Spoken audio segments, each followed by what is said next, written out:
وانا میں جو انسیڈنٹ ہوا ہے، کیڈٹ کالج کے بچوں پہ جو حملہ ہوا ہے، اس میں کچھ شہادتیں ہوئی ہیں. اوور آل پورے پاکستان میں شہادتیں ہوئی ہیں، ہمارے پولیس مینس کی شہادتیں ہوئی ہیں.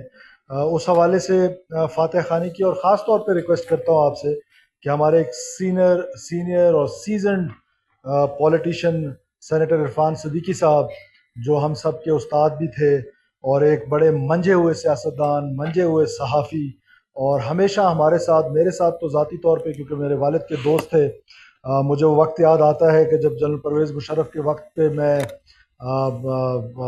جیل میں تھا، تو he was the only one کہ جنہوں نے اپنے کالموں میں ان کا ذکر کیا، اس مظالم کا ذکر کیا.